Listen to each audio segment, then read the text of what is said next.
Bonjour et bienvenue dans Effet d'Optique, le podcast qui explore des sujets de société liés au monde du travail et qui pousse à débattre. Chaque épisode part d'un mot ou d'une valeur que nous allons décortiquer ensemble dans le but d'aller au-delà des apparences et de vraiment comprendre ce que cela signifie pour chacun à travers des questions ouvertes inspirées de la méthode que j'utilise en coaching. Je m'appelle Aurane, je suis coach spécialisée en alignement professionnel et mon rôle est d'accompagner des personnes en quête de sens à créer une carrière qui leur ressemble. Aujourd'hui, nous accueillons Maxime et il va nous accompagner dans un épisode dédié au mot du jour, le leadership.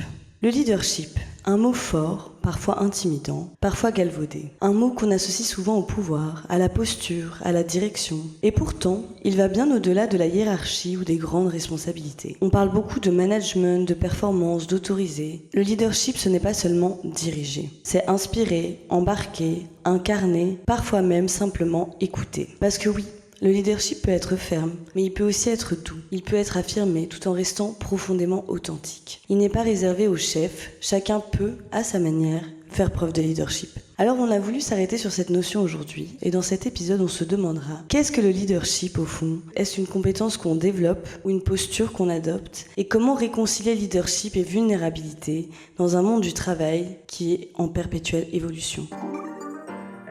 Bonjour Max.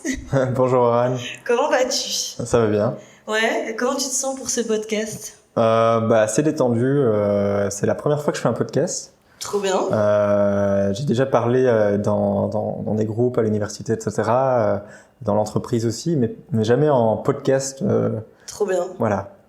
Donc première fois. Première fois, oui. Trop cool, je suis ravie de t'accueillir.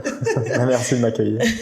Avant de commencer, je te rappelle et je rappelle aussi aux auditeurs que ces questions que je vais te poser sont parfois un petit peu dans l'introspection. C'est des questions qui sont assez ouvertes, qui sont issues de la méthode que j'utilise moi-même en coaching.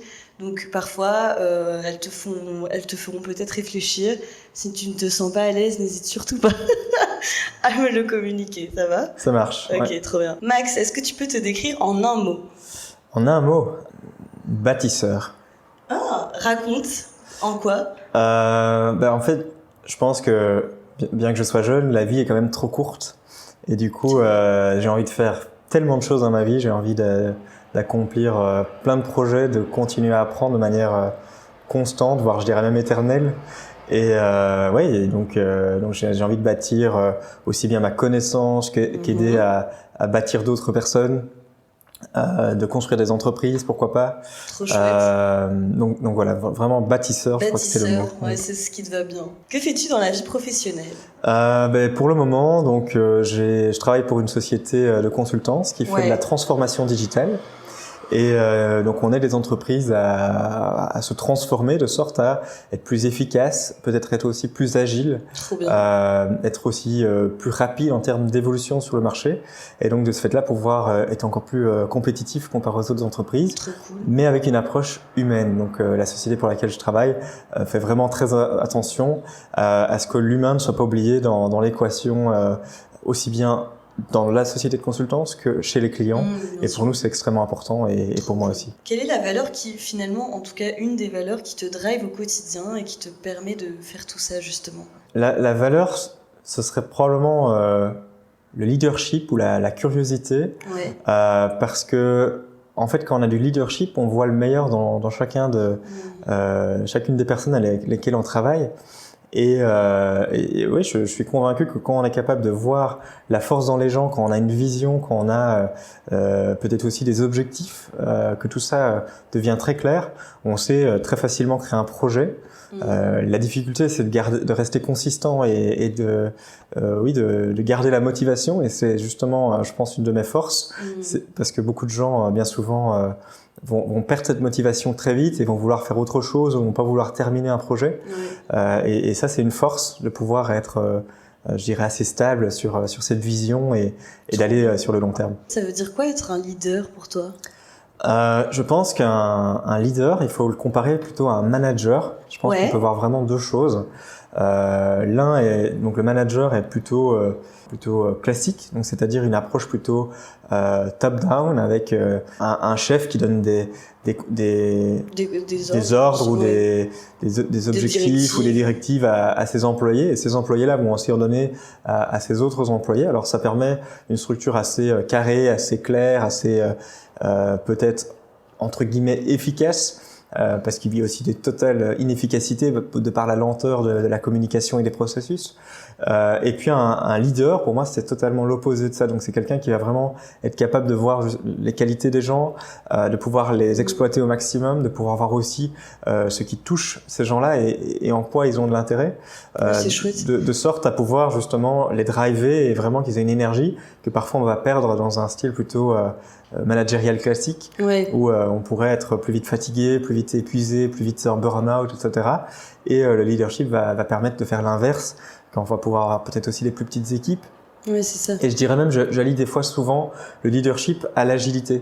Donc l'agilité qui permet d'avoir des plus petites équipes, de suivre certains principes, de sorte à pouvoir aussi essayer d'avoir, si on prend le Joy Manifesto, de pouvoir aller très très vite dans un produit et de le sortir et pouvoir l'incrémenter, de sorte à l'améliorer de manière constante. Et le leadership va permettre ça, c'est que chaque individu, aussi bas dans la structure entre guillemets de l'entreprise, va pouvoir prendre des décisions, et lui-même sera un leader. Et donc en fait, un leader n'est pas un chef.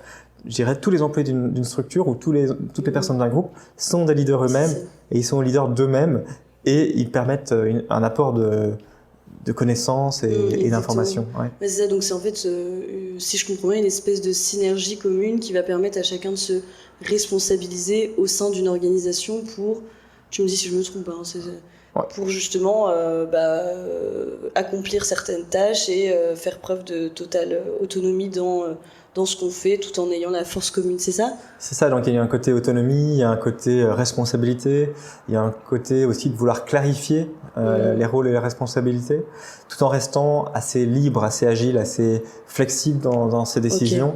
Et ça, c'est à l'opposé d'un manager qui va avoir des objectifs qu'on va appeler plutôt pour lui KPI, et pour un leader, il y aura aussi les KPI, mais on va plutôt les appeler OKRs, donc ce qui veut dire des objectifs un peu comme si on compare le GPS, donc ça c'est des OKR avec des instructions pures et dures de vouloir aller à droite ou à gauche, etc. Le GPS va juste nous montrer la voie, et on suit la voie, et le leadership permet d'avancer comme ça. C'est hyper intéressant. C'est plus efficace, je pense, même si ça a aussi des défauts d'une autre manière. Trop bien. Voilà. Tu ressens quoi, toi, quand tu fais preuve de leadership ? Ce que je ressens, c'est au début, c'est assez excitant parce qu'on va pouvoir vraiment construire un plan, un projet, etc. On a beaucoup d'énergie. Ce qui est parfois difficile, c'est de continuer ce projet et de sorte à garder cette énergie. Quand l'équipe va vouloir peut-être va devenir démoralisée ou fatiguée ou quoi, il faut essayer d'arriver à les garder motivés, et donc là, je dirais, ce qui est encore plus excitant, c'est quand on arrive à ce que ça devienne assez stable et serein et oui, stable dans le long terme. Ouais, c'est ça, en faire quelque chose de positif pour les personnes, les collaborateurs, etc. quoi. C'est ça. Qu'est-ce qui, toi, te pousse personnellement à vouloir exercer un métier où tu peux faire preuve de leadership ? Je pense que ce qui est chouette dans mon métier, c'est que je suis vraiment libre de prendre les décisions et les actions que je veux, et que la boîte pour laquelle je travaille et même le client pour lequel je travaille sont tous les deux très ouverts à la nouveauté et aussi à l'expertise que je vais leur apporter. Et cette expertise passe par du leadership, parce que je vais pouvoir créer plusieurs projets, mettre en place plusieurs équipes, remotiver ces équipes-là, parce que bien souvent elles sont démotivées ou bien souvent elles sont sous-exploitées, alors qu'on pense que justement les équipes sont totalement sous l'eau et qu'elles s'en sortent pas, et en plus bien souvent elles sont proches aussi du burn-out pour certains. Et ce que je remarque chez mon client surtout, c'est que grâce à mon énergie et à tout ce que j'apporte chez eux, je vais avoir certains individus qui vont eux devenir des moteurs pour l'entreprise, pour mes équipes et pour moi-même aussi, donc ils vont aussi me soutenir moi. Et ça, moi j'en prends beaucoup d'énergie quand je vois ça. Pour moi, je veux pas dire que j'ai réussi, mais je suis en phase à réussir le projet. C'est chouette. Et tu fais quoi exactement pour que les gens comprennent chez ton client là actuellement dans ta mission ? Alors j'essaye déjà de comprendre les besoins de ces employés-là, ce qui est pas toujours facile parce que des fois il y a même des employés qui ne savent pas leurs envies et qui ont un manque d'ambition aussi pour eux-mêmes et même pour la boîte et qui vont travailler par habitude. Ouais. Et en étant dans des habitudes, bien souvent on oublie qu'on peut faire les choses autrement parce qu'on les a fait comme ça pendant 20 ans. Et on se sent totalement submergé, totalement débordé, alors qu'en réalité, on peut voir les choses différemment. Des fois, simplement, sans changer un processus, on va pouvoir voir la chose totalement différemment. Et de ce fait-là, on va se rendre compte qu'on a une énergie folle parce que on est en train de redécouvrir, je vais pas dire la vie, mais redécouvrir son travail, redécouvrir qu'on peut apprendre de nouvelles choses, redécouvrir que le monde a changé. Et de ce fait-là, qu'on peut avoir un impact bien plus important que ce qu'on pense. Considères-tu que finalement, le leadership, c'est une valeur ou c'est plus un état d'esprit, une posture que on peut tous adopter? Je pense que c'est un mélange entre plusieurs choses. Déjà, le leadership, pour moi, ça s'apprend. On ne naît pas leader. Ouais. Quand j'étais petit, quand j'étais ado, j'avais vraiment très peu confiance en moi. Ouais, j'avais très peu confiance en moi. Je n'osais pas prendre la parole en public à un point que je perdais la voix quand je devais me présenter en début d'année. Ah, c'est vrai? En face de la classe. Ah, c'est fou. Et j'avais mon meilleur ami justement qui disait, il s'appelle Maxime. Tellement j'étais on n'aurait pas dit comme très, ça très maintenant. Peureux, voilà. Et même des fois, certains professeurs me disaient que je devais lire un certain paragraphe ou quoi. Et à un moment, il disait c'est bon, on passe au suivant parce qu'il comprenait rien. Tellement j'avais pas de confiance en moi. Et moi, ce qui m'a permis d'en avoir, c'est justement d'aller aux États-Unis, d'aller au Texas et d'avoir un papa d'accueil et deux tontons d'accueil qui m'ont vraiment construit toute ma confiance en moi parce qu'en fait ils m'ont laissé dans ma merde et ils m'ont fait prendre mes responsabilités. Oui, c'est ça. Ils m'ont dit maintenant tu vas devenir un leader, tu vas pouvoir gérer. C'était un petit club de prise de parole qui m'a aussi aidé là-bas. Et puis je devais prendre la parole aussi devant le club du Rotary, devant comment on appelle ça, la maison communale, le City Hall. Etc., avec des politiciens qui étaient très très expérimentés et qu'on avait presque du mal à prendre la parole face à eux. Et justement, eux m'ont permis de l'apprendre. Et aussi un truc qui m'a vraiment aidé à développer ma compétence, c'est aussi de devoir chanter en public. Alors en Europe, on le fait pas beaucoup. Mais aux États-Unis, c'est extrêmement courant tu vas le vendredi, tu vas même le mercredi soir ou le samedi soir et tu dois chanter en public parce que on t'inscrit sur une liste et t'as pas le choix. Tu dois aller la chanter, la chanson, et tu ne sais même aucune chanson parce que à l'époque je parlais très mal anglais et il fallait chanter une chanson. Alors j'avais chanté une chanson que j'avais entendue à la radio le matin, c'est une catastrophe, mais tout le monde a dansé, tout le monde m'a applaudi et tout, et ça a renforcé ma confiance en moi, ça m'a donné envie de rechanter la fois suivante, et au final j'allais chanter à chaque fois qu'on sortait, chacun faisait une chanson en karaoké. C'est chouette. On dansait sans gêne en plein milieu et après prendre la parole là-bas était sans problème, et au point que je ne préparais même presque plus mes prises de parole parce que j'étais totalement confiant de ce que je pouvais dire et de mes capacités aussi, parce que en Belgique j'avais vraiment zéro confiance. Ah, c'est fou. Et en revenant en Belgique, je me disais aussi que tout est possible, que si on voit les choses positivement, dès qu'il y a un problème on se dit mais en fait comparé à un autre problème, ça a l'air tout petit, c'est totalement atteignable ou faisable. Ça a vraiment changé ton état d'esprit. Et c'est un état d'esprit. Et c'est pour ça que je dois vraiment dire que on ne naît pas leader, on le devient. Et oui, on peut le rester si on le souhaite, mais il faut à un moment avoir un shift. Et peut-être que c'est d'aller un an aux États-Unis ou d'aller autre part ou de changer son mindset. C'est ça. Non, c'est hyper intéressant, je savais pas du tout. Ben voilà. Trop chouette, merci pour le partage, franchement c'est une chouette histoire. Est-ce que le leadership te drive aussi dans ta vie personnelle, toi? Je dirais que oui. Alors ça peut être un avantage et un inconvénient, ça va dépendre je pense de son ou sa partenaire. Certains vont vraiment apprécier ce côté leadership parce que ça leur permet justement d'un peu suivre le mouvement et de ne pas prendre de décision, et ils vont pas prendre ça comme une agression. Oui, bien sûr. Et puis il y en a d'autres qui vont vraiment prendre ça comme une agression, parce que justement, je pense que ça va aussi être des personnes, si on prend les tests de personnalité, des personnes un peu plus bleues, et ces personnes-là souvent sont des personnes très factuelles, et les personnes factuelles n'aiment pas, entre guillemets, on va dire une approche plutôt business, entrepreneurial, leader, qui va être une approche plutôt généraliste, donc plutôt qu'être technique et précise. Je vais être beaucoup moins technique, parce que pour moi, je suis souvent la loi de Pareto, et donc 80-20, donc on essaye avec très peu d'action de faire un maximum de résultats. Et donc, par exemple, ma copine va bien souvent prendre ça comme une agression, que j'essaye de prendre des initiatives, des décisions, ou de vouloir bouger très très vite dans la prise d'action, quand elle, il va peut-être lui falloir plusieurs semaines, plusieurs jours, plusieurs heures. Des exemples concrets de comment ça se manifeste chez toi Moi, je vais toujours me poser la question, et ça c'est peut-être une approche plutôt lean, c'est de dire comment pouvoir réduire le temps de décision, comment pouvoir aller très vite, quitte à faire des erreurs, c'est ça. et puis rebondir et se dire justement c'est bien, on a fait une erreur, on fait mieux la fois qui suit. Et plutôt que d'essayer d'avoir la réponse parfaite dès le début. Et justement, comme je disais, ma copine qui est plutôt une personnalité très bleue, très technique, pour elle, il faut qu'elle ait la réponse parfaite dès le début, et il va lui falloir énormément de temps de réflexion, ce qui va faire aussi qu'elle va aller beaucoup moins vite dans la prise de décision, et qu'elle va se sentir agressée quand moi je vais prendre des décisions parfois, parce que moi je vais devenir frustré que ça n'avance pas. Peut-être se dire ça va trop vite. Voilà, c'est ça.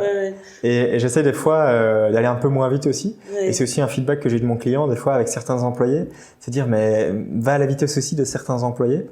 Parce que eux ils ont une capacité d'aller moins vite qui n'est pas un défaut, parce qu'ils ont aussi c'est une qualité aussi d'aller moins vite parce qu'ils ont une période de réflexion que moi je vais moins avoir, parce que moi je vais réfléchir en parlant.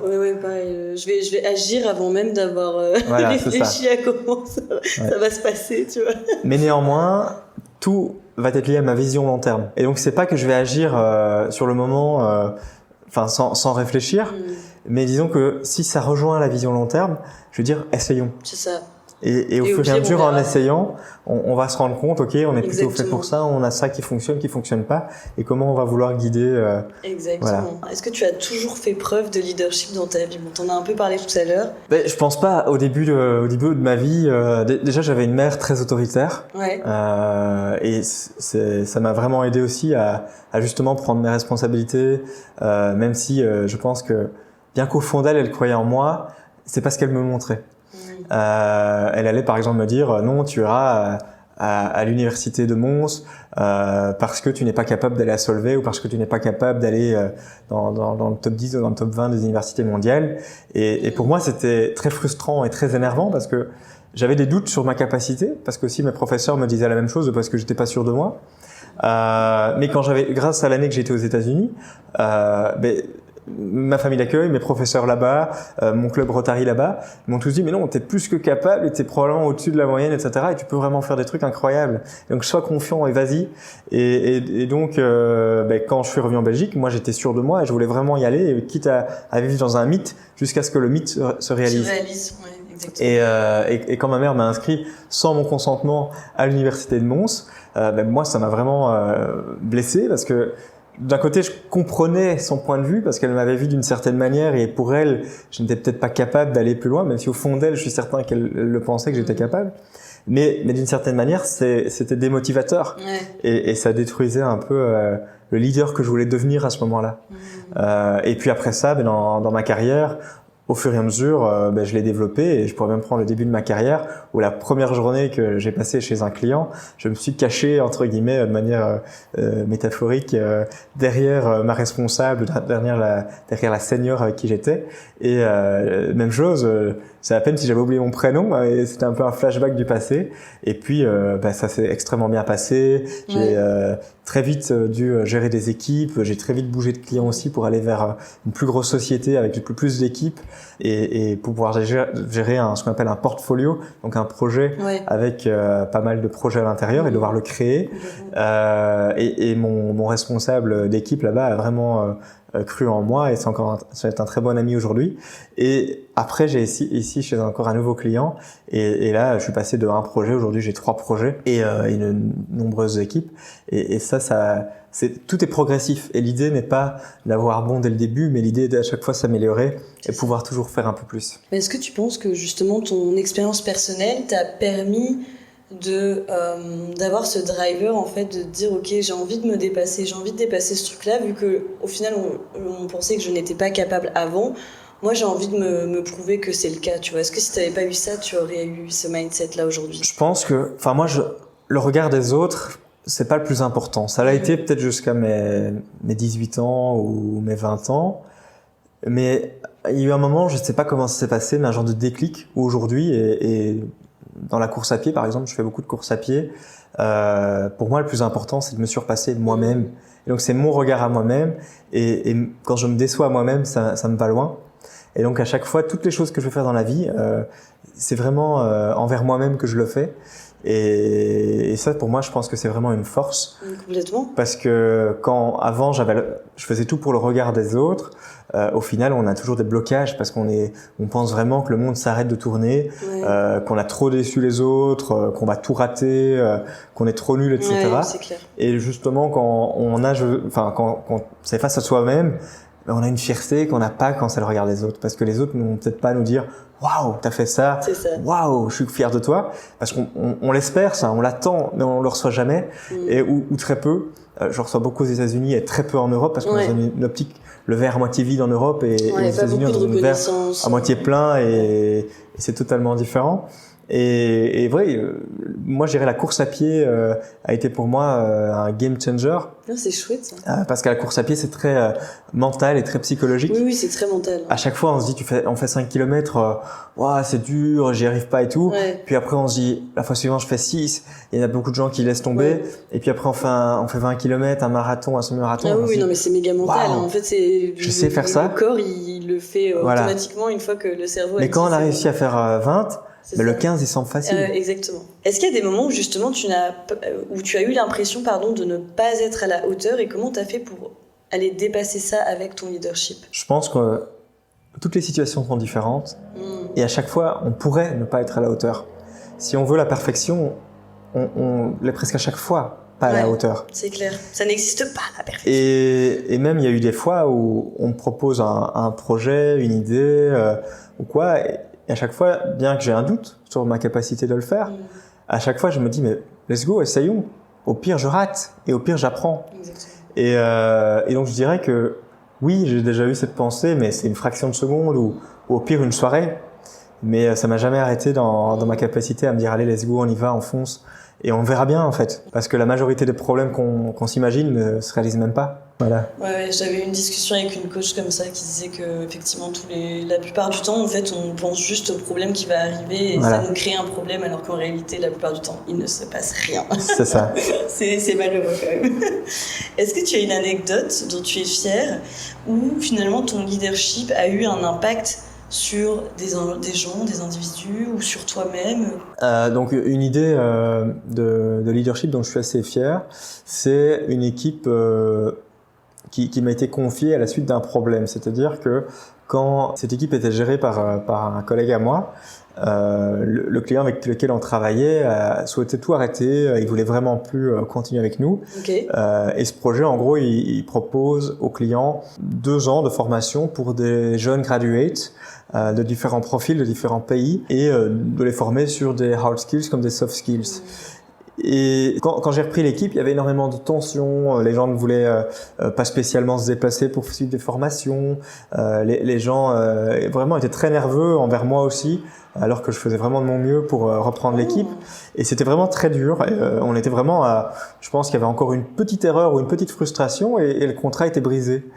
Et j'ai repris cette équipe et ce qui était assez comique, c'est que vraiment j'ai remis toute une structure, presque un automatisme, parce que c'est très important les habitudes dans la vie des gens. Les gens vivent par habitude et de ce fait-là, cette équipe était parfois presque gérée de manière trop agile, de manière trop flexible et à vouloir trop leur faire plaisir aussi.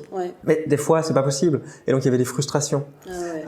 Et donc moi, par exemple, j'ai standardisé, c'est des bêtises, mais les lunchs, et donc il y avait plus droit que un sandwich et une boisson ou une salade et une boisson, alors qu'avant il pouvait avoir des ramen, il pouvait avoir des spaghettis, des brochettes, enfin tout ce qu'ils pouvaient imaginer. Mais bizarrement, grâce à ce petit truc-là, ça les a rendus plus heureux. Donc dans les feedbacks qu'on recevait, ils étaient beaucoup plus heureux parce que c'était simple. Ils savaient juste qu'ils devaient choisir un type de sandwich. Il y avait moins de choix finalement. Et j'avais pas 100 choix. Ou alors, par exemple, j'ai aussi automatisé la gestion des formations. Quand avant, on va dire, les formations étaient un peu gérées semaine après semaine ou mois après mois, en fait, ils étaient aussi, pour la même façon, un peu frustrés parce qu'il y avait trop de choix, ils savaient pas ce qu'ils voulaient, ils savaient pas ce qu'ils avaient besoin, ce qui est normal aussi, ils étaient très juniors. Et on m'a demandé du coup de presque planifier 6 mois d'avance ou voire l'année à l'avance. Au début, ça semblait presque impossible. Et au final, enfin, je leur ai créé avec l'aide de collègues expérimentés, vraiment un learning journey. Et en fait, ils avaient presque plus le choix de leur formation. Et ils ont été encore plus satisfaits parce qu'on leur a vraiment réduit les choix. Alors c'est un peu la stratégie qu'Apple a eue quand ils faisaient trop de produits avec Steve Jobs. Et c'était un peu la même idée ici de simplifier, d'automatiser, d'avoir moins de choix, moins de questions, etc. Et du coup, après, on a eu un coach qui est venu donner une formation. Et ce coach a été vraiment l'élément final, déclencheur, qui a permis de supprimer en fait les dernières frustrations qu'il y avait avec l'équipe. Ouais, c'est fou cette idée de choix. Des fois, on a l'impression qu'en ayant trop de choix, en fait, ça va pour le mieux, alors que parfois, si tu réduis certains choix. Et je dirais vraiment, je sais pas si on peut l'appeler leadership, mais c'était vraiment le fait de gérer l'équipe, de leur faciliter la vie, en fait, de leur réduire leurs choix et de les rendre vraiment responsables de leur formation. Exactement. C'est-à-dire que parce que aussi, il faut pas oublier, c'est que ils ne venaient pas aux formations, ils étaient absents, ils se mettaient des meetings pendant les formations et donc au final c'était vraiment bancal. Et en faisant ça, en fait, c'était leur problème. Ils viennent pas, c'est leur problème. Ils sont responsables. C'est leur responsabilité. Ils veulent pas apprendre, c'est à eux de prendre la décision. Exactement. En tout cas, moi, le contrat, il était rempli et même aujourd'hui, les feedbacks, je crois qu'on est passé de 4 sur 10 à peu près 8 ou 9 sur 10. Donc, c'est génial. Mais pour revenir à ce truc de responsabilité, de toute façon, nous, c'est ce qu'on fait au coaching. On apprend aux gens à se responsabiliser. Donc, au final, ça peut rejoindre le leadership, ce que je trouve très intéressant. Et c'est vrai qu'en ayant ce type, cette nouvelle mentalité et en mettant cet état d'esprit en place chez les gens, en fait, tu te rends compte que les gens sont beaucoup plus épanouis, en fait. D'ailleurs, j'ai fait un épisode, là, il y a pas longtemps, sur justement la notion de responsabilité et quel est l'impact sur nous que ça a. Et je suis assez d'accord. Donc, j'aime bien le lien entre leadership, responsabilité et tout. Je suis assez d'accord avec ça. Comment cultives-tu, justement, le leadership dans des moments où ton énergie est plus basse dans ta vie ? Je sais pas si j'ai vraiment beaucoup de moments, j'en ai certainement des moments bas, mais en fait ces moments bas arrivent de par l'énergie que je reçois des autres. Et je vais avoir des fois des moments où les autres vont être vraiment down, avoir vraiment des moments émotionnels très forts, et moi je vais avoir du mal à gérer ce genre de moments, parce que vraiment pour moi c'est difficile parce que je pense que j'ai assez facile à gérer mes émotions. Et en fait, chaque moment a une importance. Et il y a des moments, c'est pour un peu, on va dire, les émotions ou du moins se laisser vagabonder dans ses pensées, etc. Quitte à, avoir des moments où on verse une petite larme, etc. Et c'est très important. Mais il y a d'autres moments où moi, je me dis que c'est pas le moment. Et donc, quand je vais être avec des gens comme ça, très émotionnels, de manière, on va dire, je vais appeler ça aléatoire. Pour moi, ça va être assez difficile parce que je vais me dire, merde, entre guillemets, tout ce que je mets en place et tout va être un peu mis sur pause. Et donc, la prise de décision, la gestion de manière constante va être vraiment mise à mal de par ça. Et je me dois d'être là pour les autres. Et c'est aussi un rôle dans le leadership. Et ça, pour moi, me prend énormément d'énergie. Et là, je dirais que, je finis ma journée vraiment lessivé, vraiment abattu, parce que j'ai l'impression que ça a été inutile de mon point de vue à moi. Et bien souvent, je reçois le feedback des autres en me disant merci de m'avoir écouté, merci d'avoir été là, etc. Et c'est assez, je vais dire surprenant pour moi, mais parce que je me dis en fait c'était utile, alors que pour moi on n'a pas avancé vu que mais parce que tu cherches peut-être le résultat concret derrière ça, alors qu'il y a des personnes à ce moment-là qui ont juste envie d'être écoutées. C'est ça. Et ta simple présence, en fait, va faire que la personne va se sentir bien à ce moment-là. Et aussi, je vais avoir, donc il y a plusieurs types de personnes, mais je vais avoir mon ancien client, mon responsable de département, qui lui, justement, quand il était down, il se reposait un peu sur moi parce qu'il savait très bien que pendant une période vraiment difficile, entre guillemets, moi, mon bateau, il allait pas tanguer. Ouais, c'est ça. Et quand le sien, il tangue totalement, il allait vraiment raccrocher son bateau au mien, alors que c'était mon responsable avec 30 ans d'expérience ou 25 ans d'expérience. Et il allait vraiment me poser des questions sur est-ce que ça, tu sais gérer pour moi? Est-ce que ça, tu sais... parce que là, moi, ça va pas du tout. Il faut vraiment que je me déconnecte. Il faut que je me remette en question, etc. Et moi, je vais vraiment... Et je vais avoir le même si enfin j'avais une fois une responsable quand on faisait un test de personnalité qui qui nous a demandé est-ce que quand quelqu'un décède, vous êtes plutôt du genre à pleurer avec les personnes au funérarium, ou est-ce que vous êtes plutôt du genre à chercher un truc à faire, remettre des chips dans les petits pots, ou aller préparer les sandwichs, ou servir à boire? Moi, je suis clairement dans ceux qui vont essayer de faire des choses parce que je sais juste pas quoi dire sur le moment, et voire même je pleure avec eux, et puis je vais me dire pourquoi? Ça sert à rien. C'est le deuil, c'est normal, mais pour moi, je vais être mal à l'aise. Direct, t'as besoin d'être du coup dans l'action. Je vais être dans l'action et en soutien, essayer de vouloir retirer un maximum de tâches à ces personnes-là pour essayer de les aider à se concentrer sur le moment et qu'ils soient remis le moment présent plus vite. Voilà. Est-ce que ça existe pour toi? Et s'il y en a un, est-ce que tu aurais un exemple d'un trop-plein de leadership? Un trop-plein de leadership, je dirais que c'est peut-être des fois quand certains leaders, on pourrait prendre plusieurs cas, on pourrait même prendre Steve Jobs, certains leaders vont parfois, ils sont tellement dans leur truc, ils sont tellement à fond dans leurs idées, leurs visions, etc., qu'ils en oublient même que des fois il y a des humains qui sont derrière, et que bien qu'on a une volonté et qu'on pense que la vie est trop courte et qu'il faut vraiment foncer et aller toujours plus vite, il y a certaines personnes qui vont pas à la même vitesse. Exactement. Ou certaines personnes qui n'ont pas les mêmes ambitions, ou qui ont des limites aussi. Oui, exactement. Et c'est parce que parfois on est un peu trop hyperactif aussi, et des fois ça peut même pour certains, et c'est ce que des fois j'essaye vraiment, je pense qu'en début de carrière j'ai pas encore du tout ce problème-là, mais j'ai peur des fois en fin de carrière de pouvoir être un peu trop dirigeant et dur, parce que en fait on est tellement habitué à l'idée ses équipes et à mener vers le haut, on pense, mais des fois certains ne veulent même pas aller vers le haut, donc il faut parfois aussi leur laisser la liberté mais de peut-être step down, ou arrêter, ou faire une pause, ou peu importe quoi, démissionner si c'est important pour eux, même si le projet est passionnant. Exactement, ouais. Je me souviens, on avait fait un exercice de coaching justement en équipe avec mon ancien manager et toute son équipe. Et en fait, la coach nous avait demandé que chaque employé se place sur la ligne et dise « Ok, est-ce que vous avez l'impression d'aller trop vite ou pas vite ?» Et si le côté droite de la ligne, c'est de dire « Ok, on va trop vite », et le côté gauche de la ligne, c'est de dire « On va pas assez vite ». Et en fait, on devait tous se placer par rapport à cette ligne. Effectivement, t'avais mon manager qui trouvait qu'on allait pas du tout vite, et du coup, lui, il était vraiment à gauche de la ligne, pendant qu'en fait, t'en avais comme moi, par exemple, qui, à l'époque, moi, je me sentais complètement submergée par le truc, et je trouvais que ça allait trop vite. Du coup, j'étais complètement à droite, et on s'est regardé, et on était là, ok, il y a peut-être un problème de compréhension de besoin entre chacun, tu vois. T'en as qui ont l'impression que ça va pas du tout vite, qu'il faut y aller, machin, alors que d'autres vont se sentir complètement dépassés, quoi. Et je pense qu'il faut arriver et c'est pour ça que le coaching est important, ou faire des team building, et c'est vraiment des fois de se poser avec son équipe. C'est ce que j'essaie de mettre en marche chez le client, et là ce sont les employés, pas le management, les employés qui freinent la volonté que j'ai, c'est vrai. parce que eux disent non, on était déjà tellement débordés, tu vas pas commencer à m'embêter avec tes histoires de coaching. Et oui, mais justement, c'est pour. Mais ils ne voient pas la valeur qu'en fait, il faut déjà essayer, même pour le management, de comprendre leurs problèmes, parce que bien souvent, les employés ne l'expriment pas au management.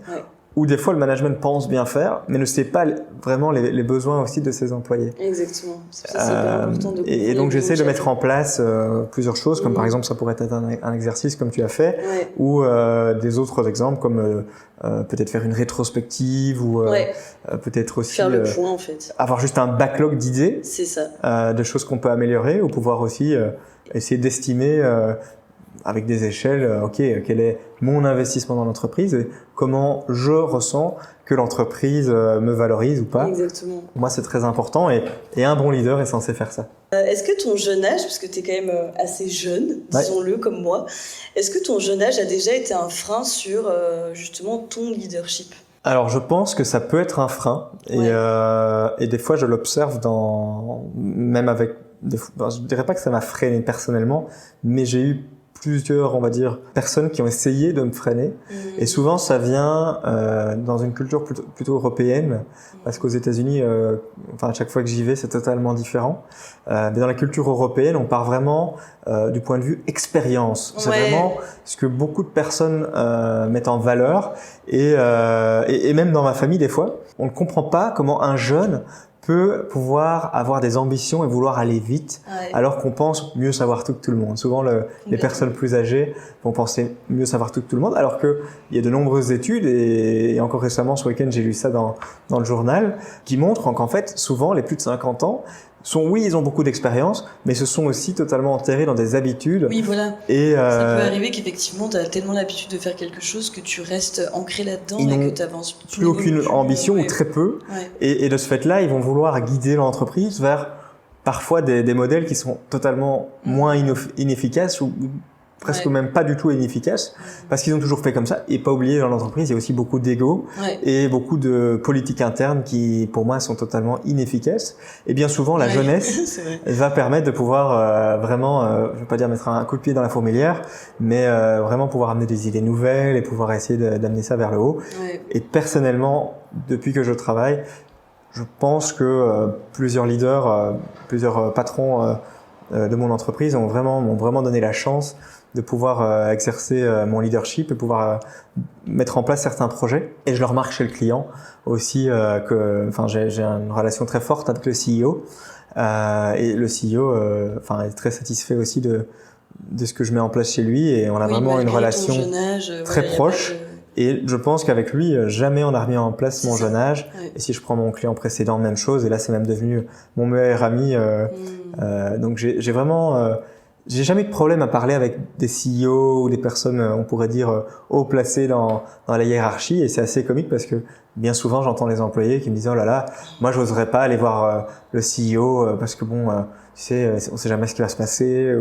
Moi, plus loin je suis de lui, mieux c'est. » Alors qu'au contraire, les CEO ou les CFO, n'importe qui dans les C-level, sont pour moi des gens comme tout le monde.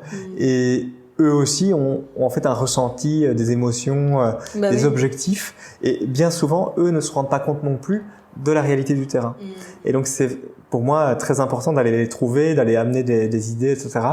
Et de faire ce lien entre les deux sans imposer à 100% les choses qui viennent du leadership. Et à l'inverse, sans ramener la frustration parfois extrême, parce que souvent aussi certaines équipes sont dans l'extrême. Alors qu'en fait, parce qu'ils se sentent incompris et qu'ils n'osent pas, parce que bien souvent c'est un manque de communication, ils n'osent pas même parler à leurs responsables. Et ils vont filtrer ça à l'extrême vers le leadership et puis faire belle devant et il faut juste dire les choses et parfois dire la vérité, il n'y a rien de tel. Ouais, c'est clair. Et puis pour revenir à cette histoire d'âge, dans tous les cas, ça change rien que tu viennes t'as des personnes qui sont beaucoup plus âgées, qui ont beaucoup plus d'expérience, et c'est pas pour autant qu'elles vont avoir plus de compétences. Bien au contraire, tu vois, moi ça m'arrive dans le coaching où beaucoup de personnes vont favoriser des coachs forcément plus expérimentés qui sont beaucoup plus âgés, et ils vont avoir peur, ils vont écarquiller les yeux quand ils vont voir quelqu'un de mon âge être coach de vie, quoi. Ils se disent oula, c'est quoi ce délire? Et en fait ça veut rien dire, tu vois, c'est juste que forcément quand t'as plus d'expérience, tu étoffes un peu tes outils, tes réflexions, t'as l'expérience de la vie qui joue en plus, que tu peux mettre au profit de ton expérience professionnelle. Mais en réalité, t'as des jeunes coachs, par exemple, qui viennent juste d'arriver, on va dire, sur le marché du coaching, qui sont tout autant compétents. Enfin, moi, j'en ai rencontré plein, et ça n'a aucun rapport de faire un lien entre l'âge et la compétence, pour moi, d'un individu. Chaque mission que j'ai eue, ou chaque expérience que j'ai eue, elle est différente. Oui, on a un bagage. Oui, on a des certifications, des beaux diplômes, tout ça, c'est important.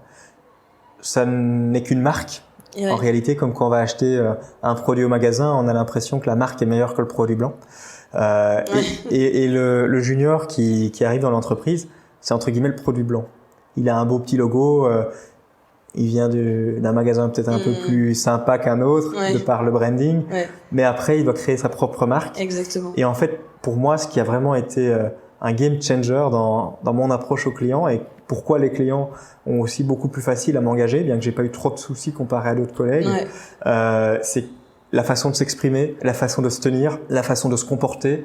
Et en fait, c'est parfois la façon, je vais pas dire de bluffer, mais la façon en fait de communiquer. C'est un peu son branding à soi, qui vient un peu enrober la conversation, plutôt qu'être en fait ce junior qui parfois est un peu trop vrai, un peu trop authentique, un peu trop nature, et qui n'a pas encore vraiment compris qu'il devait mettre en place un certain langage, et c'est ça, c'est qu'il y a des codes en fait. qu'il y a des codes à respecter et qui sont, si je devais être transparent, qui sont vraiment inutiles d'une certaine manière. Bah oui. Parce que c'est pas pour ça que le junior ne sera pas doué. Pour des rôles généralistes. Parce que, par exemple, les écoles de commerce sont assez généralistes. Et le but, c'est d'avoir une compétence assez vaste, mais pas précise. Il y a d'autres métiers, effectivement, beaucoup plus techniques, que là, avoir un senior a totalement du sens. Bien sûr. Mais dans des métiers de management, de consultance, etc., l'expérience est importante, mais je pense que certains juniors, ou même parfois certains étudiants, ont parfois plus de compétences même que certains seniors. Existe-t-il, selon toi, plusieurs formes de leadership ? Je ne connais pas la théorie sur le leadership, donc je n'en sais rien. Mais il y en a plein, en vrai, des théories différentes. Je dirais que oui. Si je devais répondre sans avoir été voir la théorie, je dirais que oui. Et je crois qu'il y en aurait même une multitude ou une infinitude. Parce que, en fait, chaque leader est différent et chaque leader a ses forces et ses faiblesses. Et je pense que la plus grande force, en fait, c'est de vraiment comprendre son équipe, comprendre le management aussi, faire le lien entre les deux. Et de ce fait-là, pouvoir être le meilleur leader qui soit, pour pouvoir avoir les meilleures compétences dans ses équipes, pour pouvoir être capable de leader son équipe d'une certaine manière, parfois même dire à un membre dans son équipe. J'ai l'exemple de ma mentor qui m'a récemment dit, si un jour il le faut, je te conseillerais d'aller dans une autre entreprise. Et ma mentor est dans mon entreprise, mais pour moi, elle est une vraie leaduse parce que elle est capable de me dire, là, Maxime, tu devrais aller voir ailleurs parce que à un moment, tu vas toucher le plafond et tu vas t'ennuyer et il faut que tu continues tes ambitions et aller plus loin. Et il n'y a pas de mal à ça. Oui, c'est intéressant. Et un leader doit vraiment essayer de guider ses équipes vers le haut et ne pas avoir de mal aussi à lâcher des employés de temps en temps quand ils veulent aller voir plus loin, mais ne certainement pas les brûler, parce que c'est ça aussi, ne pas brûler ses employés via des burn-out ou des arrêts maladie. C'est aussi dire peut-être à son employé, pas de manière directe parce que ça peut en frustrer, mais de pouvoir lui dire aussi, est-ce que tu es peut-être encore au bon endroit pour ta carrière, ou est-ce que justement tu devrais peut-être changer d'orientation ou quoi. Ça fait partie du rôle du leader et j'aimerais bien voir plus de managers qui se leader leurs équipes. Bien que des fois c'est important d'être manager aussi. Oui, c'est important d'être manager, mais c'est vrai que faire preuve de leadership de temps en temps et de voir un petit peu le potentiel de ses équipes, de temps en temps, c'est pas mal. Tu vois. Et bien maintenant, pour explorer un petit peu le sujet de manière sociétale, encore plus philosophique, comme si on n'y était déjà pas assez, est-ce que selon toi, le leadership peut être compatible avec la vulnérabilité ? Pour moi, c'est une évidence. C'est même une des premières choses que j'ai appris durant mon métier. C'est on appelle ça une high performing team, une équipe qui va surperformer. C'est une équipe qui va être vulnérable envers les uns et les autres. Et pour moi, un leader doit créer cette atmosphère de vulnérabilité et de totale transparence les uns envers les autres. Parce qu'il n'y a pas de mal de dire je me sens pas bien, ou je me sens pas à l'aise, ou je ne suis pas dans le mood aujourd'hui ou quoi. Parce que si on n'a pas de vulnérabilité dans l'équipe, on va justement, entre guillemets, avoir des personnes qui vont être frustrées les uns envers les autres, ne pas se comprendre, ne pas pouvoir aussi se dire merci. Des fois, dans certaines équipes, les équipes ne se disent pas merci. Par contre, elles se tapent dans le dos l'une derrière l'autre. Et ça, c'est vraiment pas efficace. Ça ne crée pas de vulnérabilité, donc ça ne crée pas de leadership. Et tout ça s'auto-construit l'un avec l'autre. Ouais, c'est ça, c'est de l'humain de toute façon, parce qu'on est tous humains, on a tous nos émotions, on a tous notre vulnérabilité. Et en fait, pour moi, le travail, entre guillemets, ça devrait être un peu aussi comme dans la vie, quoi. Chacun est humain, donc exprimer juste sa part d'humanité, et puis se dire, ça renforce les choses. Je vais prendre un autre client. On a eu des soucis avec la TVA.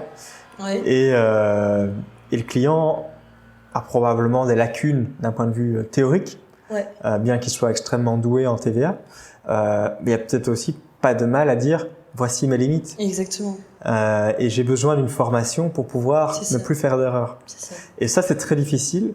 Et je le remarque plus avec des personnes plus âgées, parce qu'il y a aussi une forme de fierté, de dire je sais mieux que toi, petit junior.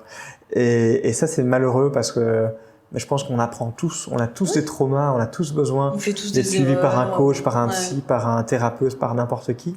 Ça peut même être par un ami, ça n'a même pas parfois besoin de quelqu'un de professionnel, de sorte à pouvoir s'améliorer sans cesse. Et il faut toujours s'améliorer et ne jamais penser qu'on sait mieux que tout le monde. Exactement.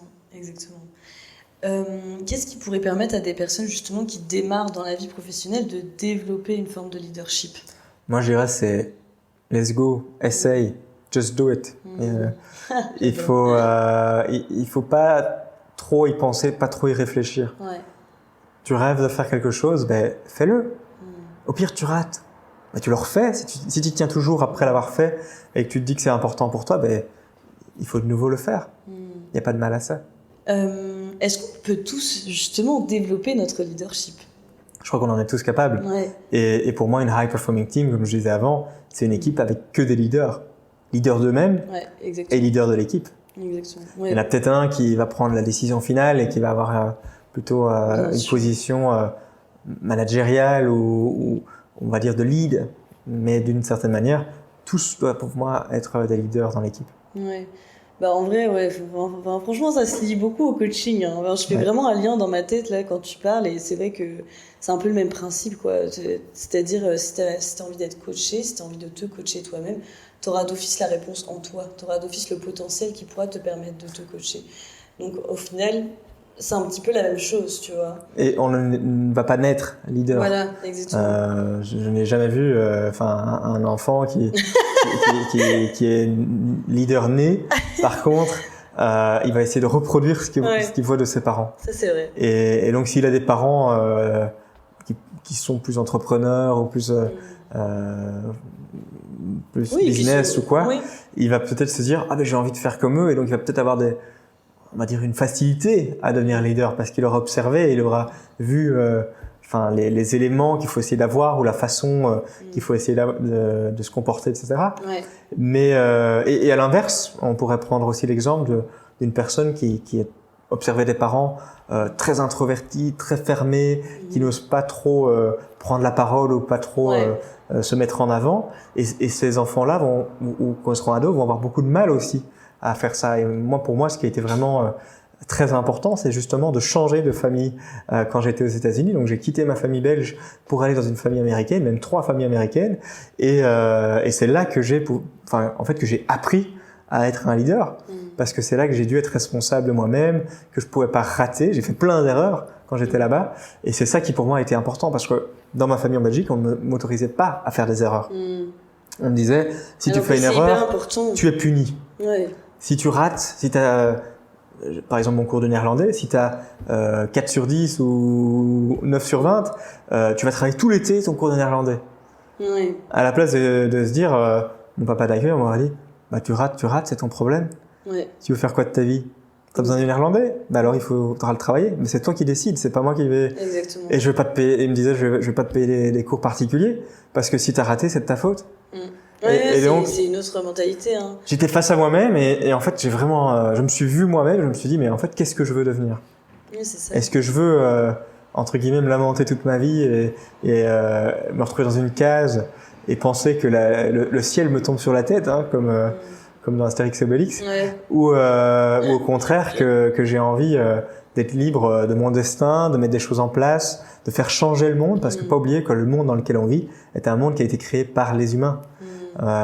C'est nous qui l'avons totalement shapé, et donc de ce fait-là, en fait toutes les règles, toutes les lois, tout ce qu'on voit, la façon dont on interagit entre nous, en fait on vit dans un modèle. Et donc moi je dirais à toutes les personnes de ce monde qui veulent changer aussi ce modèle, il faut être entrepreneur, il faut oser leader les choses. C'est très important. On pourrait prendre par exemple les femmes qui veulent être, permettre aux femmes d'être égales, etc. Ben, moi, je les soutiens à 100%, de dire, ben, foncez, allez-y. N'attendez pas justement que ça arrive de par les lois, les gouvernements, etc. Tout ça viendra de parce que la société change. Et pour ça, il faut créer du changement déjà à petite échelle. Et se plaindre, ça ne sert pas à grand-chose. Ce qu'il faut, c'est créer du changement et parce que en fait, les gens vont simplement s'adapter à cette nouvelle réalité. C'est comme dans une entreprise, on va d'un point A à un point B quand on apporte un projet. Au début, au point A, tout le monde est contre, ou presque tout le monde est contre. Parce que les gens sont toujours réticents au changement. C'est ça, et c'est normal, et c'est dans tout. Et donc, dans tous les sujets, il faut permettre ce changement. Et il y a plusieurs modèles qui aident ça. On a le modèle ADKAR, et si on ne remplit pas le fait qu'on a de l'awareness, qu'on a du desire, donc du désir, qu'on a du knowledge, si on ne comprend pas pourquoi on doit changer, ben pourquoi changer? Oui, c'est ça. Et ensuite, est-ce qu'on est capable de changer? Puis les gens associent souvent le changement à une perte, donc ils ont l'impression en fait que dès qu'ils vont changer quelque chose, ils vont forcément perdre quelque chose, perdre une ancienne habitude, perdre de l'argent, perdre peu importe. Alors qu'en réalité, souvent tu gagnes beaucoup plus que tu ne perds, mais au début tu ne le vois pas vu que tu n'assimiles pas le changement à quelque chose de positif, quoi. Et on est tous capables de réaliser ce qu'on veut. C'est très important. Si on a les moyens pour. Enfin, si on a les moyens pour, et si on a l'environnement qui nous permet de mettre en place ces moyens pour, et que nous-mêmes on se donne aussi les moyens pour, en fait. Je dirais oui, et en même temps, d'une certaine manière, il faut vraiment se les donner. Et en Belgique, on a une chance. Parce que quand j'avais 20 ans ou 22 ans, ma mère m'a mis à la porte. J'avais presque pas 1 euro sur mon compte. Donc j'étais théoriquement SDF. Presque. Enfin, j'aurais pu dormir chez un oncle ou une tante, mais j'étais vraiment t'avais plus dans les ennuis. De toi, quoi. Et bien, en Belgique, grâce au CPS, que je ne savais pas qu'il pouvait aider les jeunes à ce point-là, j'ai été remis sur pied, j'ai pu aller à Solvay, donc j'ai pu changer et enfin aller dans l'université que je voulais, parce que le CPS me donnait ma chance. Là, j'ai progressivement commencé aussi à me développer pour y arriver. Et donc c'est pour ça que je dirais, peut-être pas dans tous les pays du monde c'est possible, oui, c'est certain. Mais quand tu as la chance d'avoir les ressources nécessaires, comme par exemple le CPS qui t'a donné ta chance, je trouve ça, ça vraiment chouette. Moi je ne peux pas comprendre qu'on puisse me dire je ne peux pas arriver à faire ce que je veux de ma vie. Oui, parce qu'en fait tu l'as vécu. Même à n'importe quel âge, on peut faire une pause dans sa carrière et on doit à un moment se réveiller, se mettre des choses en place, avoir une vision long terme, parce que oui, si on dit moi dans 1 an je veux devenir X ou Y personne, bah, évidemment qu'on va pas y arriver. Et bien souvent, c'est peut-être l'erreur des jeunes, mais c'est de vouloir aller trop vite et de se dire « Oh, mais j'ai pas de résultat après 6 mois, je laisse tomber. » Alors, on va pas y arriver, c'est certain. C'est un gros travail sur soi-même et aussi sur ses actions. Ce truc aussi de, bon, nous, on a la chance, tu vois, de pas être vraiment une population très discriminée, etc. Voilà. Tu vois, t'as aussi ça qui joue. Le fait que, voilà, t'as des capacités parce qu'on vit dans un pays qui est assez riche où tu peux avoir la possibilité d'avoir ces ressources-là. Et en plus, on a la chance, nous, d'être, par exemple, une communauté qui n'est pas du tout discriminée et qui a encore plus de chances que d'autres individus. Effectivement, là, si tu as toutes les conditions qui peuvent être mises en place, bah, let's go, tu vois. Oui. C'est vrai qu'il y en a certains qui sont discriminés, qui n'ont pas assez de chance. C'est ça. Il faut parfois essayer de changer de pays aussi, des fois, même si c'est très difficile pour certains. Mais en tout cas, pour un Belge ou peut-être un Européen, peut-être pas partout, mais je pense que c'est assez faisable. Est-ce que, selon toi, avoir du leadership joue-t-il sur notre pouvoir ? Sur notre pouvoir. Donc, je dirais que oui, le leadership est une forme de pouvoir, mais un pouvoir de par l'influence et par... Enfin, moi, je pars du principe qu'on a toujours un compromis entre les gens. Peut-être parce que je suis belge, on est dans un pays du compromis. Mais de ce fait-là... C'est vrai. De ce fait-là, je me verrais mal imposer une idée à 100%. Il y a un moment, c'est vrai qu'il faut prendre la décision. Et on va certainement frustrer parce que chaque décision va en avantager certains et en désavantager d'autres. Mais néanmoins, est-ce que ça donne du pouvoir ? Moi, je vois le pouvoir comme un rôle ou quelque chose qu'on a reçu d'un groupe. Et de ce fait-là, on a du pouvoir sur ce groupe. Or, quand je me vois en tant que leader, je ne me vois pas en tant qu'homme de pouvoir sur mon groupe. Je me vois plutôt... Peut-être le seul moment, c'est vraiment quand je prends la décision finale, que là, je pourrais dire oui, j'ai du pouvoir, mais quelqu'un dans mon groupe, alors oui aussi, a du pouvoir, parce que Quand on gère un problème dans l'équipe et que j'ai une personne très technique qui va le gérer, bah alors il a du pouvoir sur moi parce que je vais lui faire confiance sur sa décision, parce que je suis certain qu'il sait mieux que moi sur la décision qu'il a prise. Et pour ça, je dirais que oui, le leadership a du pouvoir, mais un pouvoir sur base des compétences du leader. Oui, c'est ça. Et le leader doit comprendre ses limites aussi. Oui, c'est ça. Puis du pouvoir sur soi-même aussi, parce qu'au final, c'est juste la personne qui va se responsabiliser elle-même. Donc finalement, le pouvoir revient entre guillemets à la personne qui va se responsabiliser en tant qu'individu dans un système plus collectif. Quoi, tu vois. Est-ce que le leadership nous aide à développer notre confiance en nous ? Je pense que c'est difficile d'être vraiment un leader si on n'a pas de confiance en soi. Ah ouais, tu penses c'est très qu'il faut difficile. Avoir un minimum de confiance en toi déjà ? Parce qu'un leader doit être capable de pouvoir exprimer ce qu'il pense, ce qu'il ressent, à des personnes parfois beaucoup plus extraverties aussi, qui parfois prennent toute la place dans la discussion. Et de ce fait-là, c'est parfois pas facile pour une personne, je dirais, très introvertie ou qui n'a pas de confiance en elle, à pouvoir prendre l'espace, à dire stop, c'est moi qui parle, vous m'écoutez, et ensuite vous direz ce que vous en pensez. Ça doit être très difficile. J'avais ce problème-là de nouveau quand j'étais plutôt ado. Je savais même pas en placer un mot. Et je pense que aujourd'hui, comme j'ai de la confiance en moi, je suis capable même d'aller toquer à la porte de mon CEO, aussi bien client que dans ma boîte de consultance, et lui dire voilà ce que je pense. Qu'est-ce que tu en dis ? Je dis pas tu dois faire ça comme ça. Je dis voilà ce que je pense. Et toi, qu'en dis-tu ? Et bien souvent, il va me ah bah oui, j'y ai pas pensé. Oui, c'est ça. Mais il faut quand même avoir la confiance en soi d'aller toquer à la porte. Et il faut, dire, voilà. je pense, beaucoup de confiance en soi pour ne pas avoir peur de sa hiérarchie. Parce que beaucoup de gens... d'exprimer ses opinions de quelconque manière. Et dans le pire des cas, moi je me dis toujours, dans le pire des cas, je reçois un non. Oui, c'est ça. Dans le pire des cas, je vais recevoir un ah ben moi je le vois pas comme ça, mais par contre merci pour l'info parce que du coup, je vais peut-être changer un petit truc. Exactement. Qui va en fait être encore mieux pour le groupe ou pour toi ou pour peu importe qui. Et pour ça, moi je pense que si j'étais un jour CEO, j'aimerais avoir des équipes ou plein de leaders dans l'entreprise. On pourrait même dire pourquoi pas les personnes bien souvent effacées comme la personne qui fait le nettoyage ou la personne qui fait peut-être les repas du midi ou quoi. Des personnes bien souvent sont oubliées par beaucoup dans l'entreprise. Mais pour moi, je pense que même eux, et surtout eux, parce qu'ils sont les oreilles et ils sont là un peu partout, et ils entendent tout, doivent aussi pouvoir aller trouver le CEO de l'entreprise pour pouvoir aller dire, ben voilà, moi en fait j'observe que vous faites ça à chaque fois, ou même pour son travail à elle, dire, en fait vous ne mettez pas ça à disposition, et ça me permettrait de gagner 4 heures et donc de réduire votre coût de 4 heures. Et donc ça reste, pour moi, toute personne doit être capable d'aller trouver son responsable pour pouvoir lui dire, stop, voilà ce que je pense. Et toi, est-ce que tu vois les choses comme moi ? Toi, qu'est-ce que tu en penses ? Est-ce que, selon toi, le monde du travail valorise justement le leadership ?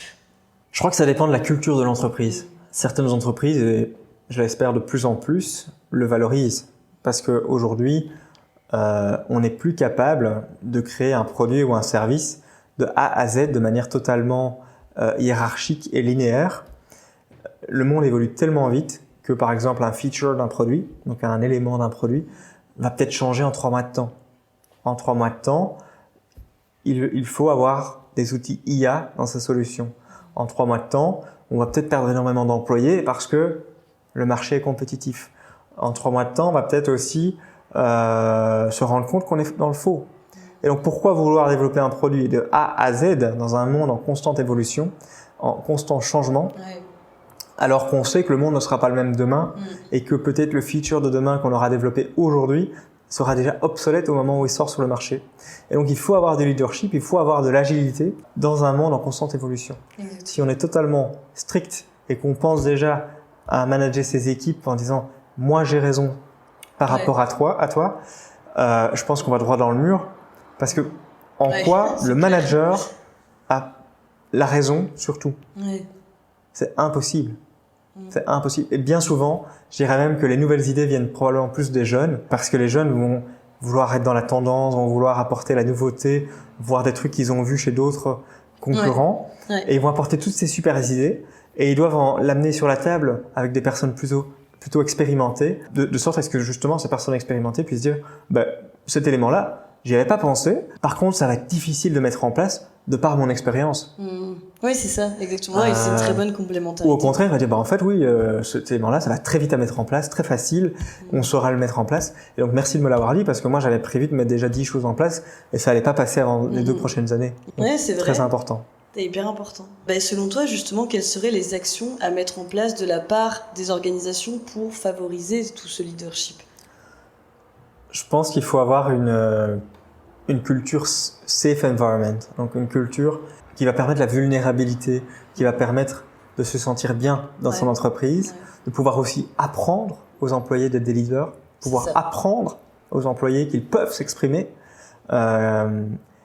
et aussi capitaliser sur ceux qui le sont déjà dans l'entreprise pour que eux deviennent un peu les messagers aux autres, les messagers du changement, de sorte à pouvoir apporter ce leadership au sein de l'entreprise. Trop bien. La petite question de la fin avant la conclusion. Penses-tu que parce qu'on est manager, on est forcément leader ? Non, clairement pas. Et malheureusement non. Clairement pas. Si tous les managers étaient tous les leaders, je crois que ce serait incroyable. Tous les GDP en termes économiques du monde seraient x20 ou x100 ou je sais pas combien, mais on aurait une capacité à créer de la valeur beaucoup plus importante. On aurait presque pas de burn-out. C'est ça. On aurait des gens totalement heureux. Donc, ce n'est même pas possible qu'il n'y ait que des leaders. On peut essayer de mener vers du leadership. Ouais, c'est vrai. Mais je pense comme on ne pourra jamais être parfait, on ne sera jamais réellement un leader né ou inné. C'est pas possible. Et d'une certaine manière, on est tous des managers aussi, parce qu'on a tous et c'est important d'être aussi des managers, parce que c'est important d'avoir de la structure et d'avoir une approche qui va permettre justement de délivrer le produit. Mais il faut essayer d'avoir un juste milieu entre des fois pouvoir avoir la dernière prise de décision et des fois permettre d'avoir un leadership fort pour pouvoir mener à bien ses équipes. Donc c'est un mélange entre les deux, mais il faut certainement pas être, je pense, un leader à 100% non plus, parce que sinon il y a aussi un souci, parce qu'après on va avoir des extrêmes. Entre les deux finalement. Voilà. Bon, on arrive tout doucement à la conclusion de ce podcast déjà. Qu'est-ce que tu as appris sur ta propre vision du leadership ? Si tu as appris quelque chose de nouveau. Ouais, je dirais que j'ai clarifié un sujet qui n'était pour moi pas clair, parce que je m'étais jamais vraiment posé la question de ce qu'était un leader, de comment je le mettais en pratique, de quel impact il avait sur les autres, etc. Et aussi, ça me permet de me rendre compte à quel point j'ai la chance aujourd'hui de réaliser ce que je veux faire. Et ça fait du bien aussi de s'arrêter de temps en temps et vraiment de se poser ce genre de questions. Et on le faisait souvent aux États-Unis aussi dans ma famille d'accueil, où c'était parfois un peu plus religieux, mais donc tous les soirs on se posait la question de dire qu'est-ce que j'ai eu de bon dans ma journée, et d'une certaine manière c'était qu'est-ce que j'ai réalisé en tant que leader dans ma journée, pour moi-même mais pour les autres. Et ce podcast ça fait un peu ça. C'est une version longue de ce que je faisais. Il n'y a pas de côté religieux à ça. Non, bien sûr. Mais en fait, le côté religieux n'était même pas réellement là dans cette approche. Le côté être reconnaissant finalement. C'est une reconnaissance, c'est une positivité. C'est ça.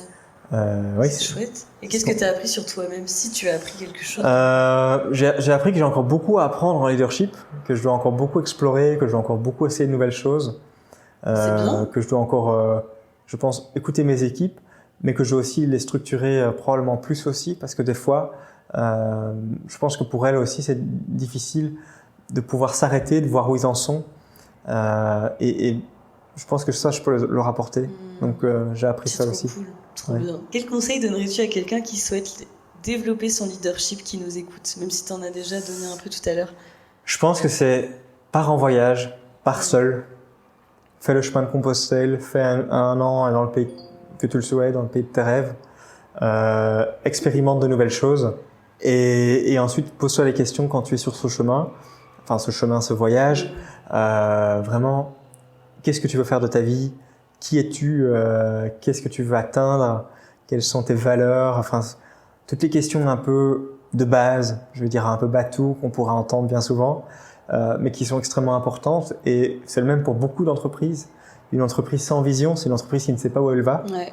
Et une entreprise sans vision, les employés ne savent pas non plus où eux vont. Et donc ils ne savent pas non plus être, je dirais, motivés au jour le jour, parce que bien souvent ce qu'ils font ne crée pas de valeur à l'entreprise. C'est le conseil que je donnerais, c'est aussi bien en entreprise que dans son privé. Ouais. Et que pour soi-même. Voilà, donc moi, tous les ans, à la période de Noël, je refais un plan pour l'année complète. Je remets des objectifs par quarter. Faire une rétrospective, c'est important. Faire une rétrospective. D'ailleurs, j'ai encore le téléchargement de mon guide Vision Board gratuit que vous pouvez trouver sur mon site internet. Je vous mets le lien en bio. Non, mais c'est important parce qu'il y a une rétrospective dedans et aussi la vision que tu veux avoir pour l'année d'après. Moi aussi, j'aime bien faire ça chaque année. Je trouve ça trop chouette. Donc, je fais ça assez souvent et je guide beaucoup de personnes dans mon entourage aussi à mettre en place des choses pour eux, parce que bien souvent, la vie passe vite, les jours passent vite, et les gens deviennent submergés par plein de choses, par plein d'habitudes aussi à faible valeur ajoutée, comme peut-être regarder les réseaux sociaux, ou perdre son temps, ou vouloir manger de manière totalement les écrans à mort. non saine, ou ne pas faire de sport, etc. Et je pense que c'est aussi important que chacun se pose la question, qu'est-ce qu'il veut faire de sa vie ? Est-ce que la personne veut investir dans sa santé? Est-ce qu'elle veut investir dans son avenir financier? Est-ce qu'elle veut investir dans sa connaissance personnelle?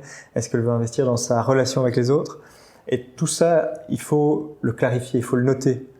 Si on ne le note pas, on ne peut pas y arriver. Merci beaucoup Max pour ce Avec plaisir. partage. Évidemment, pour ceux qui sont un petit peu curieux de voir le parcours de Max, ce qu'il a fait, etc., je vous mettrai évidemment son LinkedIn en barre d'infos. Et si tu as d'autres infos à me communiquer, je les partagerai aussi en barre d'infos. Et évidemment, si vous souhaitez aussi développer votre leadership, mais surtout, ce que je trouve intéressant par rapport à ce que Max a dit, c'est apprendre à vous connaître en profondeur. Ça, c'est vraiment tout le cœur de mon métier. Et justement, là, je suis en train de sortir un nouveau programme qui s'appelle la méthode optique, qui se déroule sur 7 séances, où justement, le but, ça va être d'apprendre à vous connaître en profondeur avec 7 séances complète avec des outils, des exercices pratiques pour justement noter tout ça, pour faire des vision boards, pour apprendre à découvrir quelles sont vos valeurs les plus importantes dans votre vie, quel type de métier, quel type de vision vous voulez avoir pour votre vie future. Je vous mets toutes les infos en barre d'infos. Si vous avez aimé l'épisode, n'hésitez pas à liker, à commenter, à partager vos expériences en commentaire par rapport au leadership, si vous êtes reconnu aussi dans les paroles de Max. Moi, je vous dis à très bientôt pour un nouvel épisode d'Effet d'Optique.